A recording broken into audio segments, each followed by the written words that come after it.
um dos maiores países do mundo em um momento atípico de manifestações de nível nacional. Uma população que pede pelo afrouxamento das restrições contra a Covid-19, quase 3 anos após o início da pandemia. Um governo reeleito para o seu 3º mandato, mas que agora sofre uma pressão popular com a qual nunca teve que lidar. Eu sou a Suzana Souza e esse é o Durma Com Essa, o podcast de notícias do Nexo.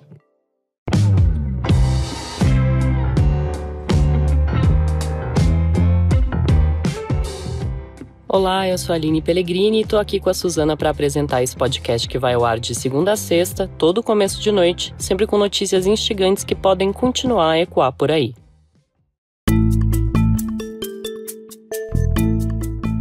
Quarta-feira, 7 de dezembro de 2022, dia em que a China anunciou 10 medidas de flexibilização para as restrições da política de Covid-0. O relaxamento das medidas de combate à doença aconteceu após uma onda de protestos que tomou o país nas últimas semanas. Os manifestantes pedem pelo afrouxamento das regras que em algumas localidades incluíam lockdowns de até 100 dias. A China, desde o início da pandemia, em março de 2020, tem uma das políticas mais restritivas em relação à Covid. A proposta do governo chinês é eliminar por completo a presença do vírus, com intensos lockdowns, testagem em massa e monitoramento da população. No resto do mundo, a estratégia adotada desde a vacinação foi outra, já que o imunizante diminui o risco de mortes e casos graves da doença. Em 3 de dezembro, as cidades de Pequim e Shenzhen já tinham banido algumas das restrições. Agora, as medidas valem para todo o território chinês. Com a flexibilização anunciada hoje, o governo passou a delimitar áreas mais restritas de isolamento, como prédios e residências. Antes, o lockdown podia ser determinado até para ruas ou bairros inteiros. O governo também deixou de exigir o teste negativo da doença para poder circular pelo país. Os residentes agora também podem cumprir a quarentena em casa por 7 dias, em casos leves ou assintomáticos. Antes, quem tivesse infectado poderia ser obrigado a enfrentar um lockdown num centro de quarentena. Entre as medidas estão ainda a reabertura de áreas confinadas em até 5 dias, caso não sejam detectadas novas infecções, e a garantia do acesso a medicamentos e atendimento de saúde, mesmo para aqueles que estão em lockdown. O governo também proibiu a obstrução de saídas de emergência para a fuga, como escadas de incêndio, por exemplo. Também teve um incentivo para a otimização da reabertura de espaços como colégios, supermercados e bibliotecas que não tenham detectado casos da doença. Algumas dessas medidas têm a ver diretamente com a tônica dos protestos. O estopim para o início dessas manifestações aconteceu por conta de um incêndio que matou 10 pessoas em um prédio residencial na cidade de Urumqi, em 25 de novembro. Após o incidente, diversos relatos nas redes sociais denunciaram que o número de vítimas foi alto por conta das medidas de isolamento do governo. As pessoas estavam confinadas e os bombeiros tiveram dificuldade para chegar ao local. O governo nega que tenha tido qualquer culpa. A flexibilização das restrições acontece em meio à alta de casos de Covid na China. Na terça, a Comissão Nacional de Saúde informou que registrou 4.409 novos casos da doença nas últimas 24 horas. Em 22 de novembro, Pequim, que é a capital do país, registrou o recorde de casos positivos de Covid na cidade, com 1.438 confirmações. Até agora, a China, que é o país mais populoso do mundo, tem 5.235 mortes por Covid desde o início da pandemia. Foi também na cidade chinesa de Wuhan que a doença teve o seu primeiro epicentro, ainda na virada de 2019 para 2020.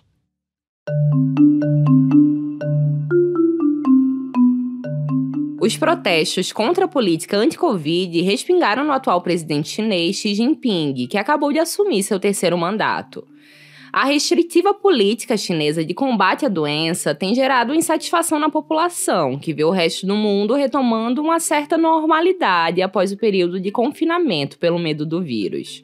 Só que, além disso, a política anti-Covid também tem afetado a economia chinesa, que é uma das maiores no mundo.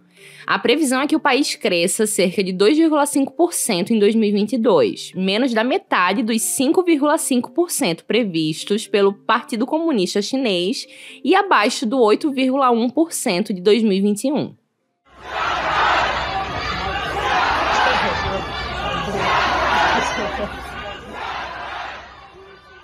Isso que você ouviu foram manifestantes em um dos protestos que aconteceram em Pequim no fim de novembro.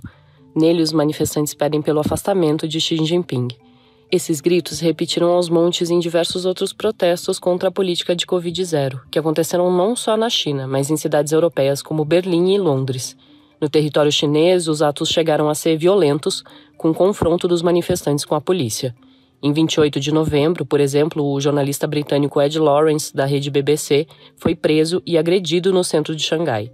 Em entrevista ao Nexo em novembro de 2022, Karen Costa Vasques, pesquisadora da Universidade Fudan em Xangai, disse que a política de Covid-0 foi bem sucedida em 2020 e 2021 e conseguiu sim evitar mortes.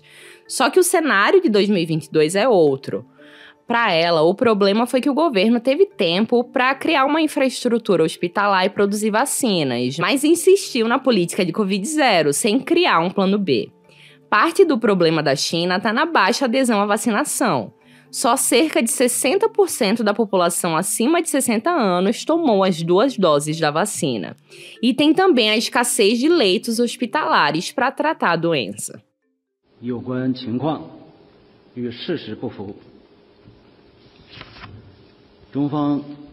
Esse que você ouviu foi o ministro de Relações Exteriores da China, o Zhao Lijian, em uma entrevista coletiva no dia 29 de novembro, depois de um final de semana de intensos protestos no país. Na entrevista, dá para perceber o incômodo dele ao conversar com jornalistas. Ele chega a pedir para o repórter da agência Reuters repetir a pergunta, fica em silêncio durante alguns segundos. O jornalista menciona as manifestações e pergunta se o país iria flexibilizar as medidas contra a doença. Na resposta, o ministro diz que o que o jornalista mencionou não refletia o que aconteceu e defendeu a política de Covid-0. Em geral, na China, os protestos acontecem em locais pequenos e têm pautas bem específicas, como empregados reivindicando questões trabalhistas em uma determinada fábrica. Uma onda de protestos tão grande quanto essa que aconteceu agora é uma novidade para o governo Xi Jinping. O país impõe o controle das redes sociais que são populares no Ocidente, o que dificulta a organização de manifestações e ajuda na repressão delas. Mas mesmo assim, milhares de pessoas, especialmente os mais jovens, foram às ruas. Um dos símbolos dos manifestantes, inclusive, faz alusão à repressão. Eles usam um papel em branco como forma de representar esse silenciamento. Dadas as dimensões dos protestos, especialistas ouvidos pelo Nexo avaliam que o governo de Xi Jinping está numa encruzilhada complicada nesse momento. Se ele mantiver o restante das medidas restritivas que ainda estão em vigor, pode aumentar os protestos, mas se relaxar, existe o risco de aumentar os casos da doença e sobrecarregar o sistema hospitalar do país, o que poderia anular os ganhos da política de Covid-0.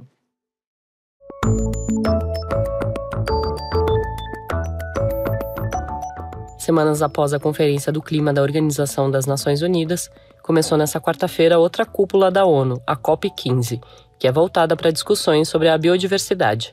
O evento acontece em Montreal, no Canadá, até o dia 19 de dezembro, e também reúne líderes mundiais. A redatora Mariana Vick escreveu sobre a COP15 para Ponto Futuro, editoria do Nexo dedicada a refletir sobre os próximos anos. Mariana, conta pra gente qual a importância dessa COP.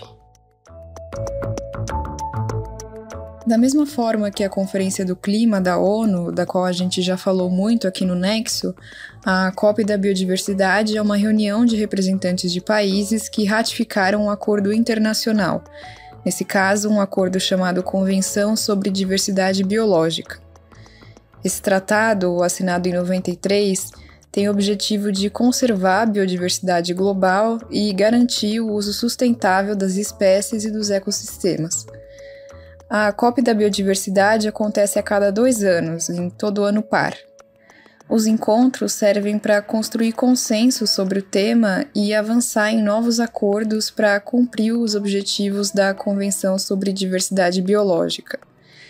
Esses encontros são importantes porque o mundo vive hoje uma crise de perda de biodiversidade, que, junto com a crise climática, ameaça a vida e o bem-estar humano. Segundo relatórios recentes, as populações de vida selvagem monitoradas no mundo foram reduzidas em 69% de 1970 a 2018. E hoje, 1 milhão de espécies de animais e plantas estão ameaçadas de extinção. Em 2022, a expectativa é que a COP, que está na 15ª edição, aprove um acordo ambicioso para reverter esse cenário, que muita gente tem comparado com o Acordo de Paris de 2015 sobre o clima. Mas o sucesso desse acordo vai depender das negociações entre os países que vão acontecer a partir de hoje e se estendem nos próximos dias. Você pode ler o texto da Mariana em nexojornal.com.br/.futuro.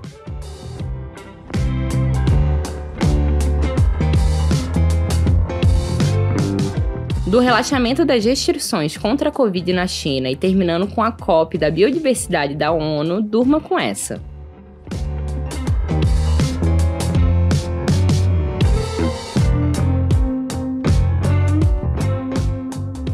Com roteiro de Suzana Souza, produção de Aline Pellegrini, participação de Mariana Vick e edição de áudio de Luiz Serafim, termina aqui mais um Durma com essa. Amanhã tem mais. Até!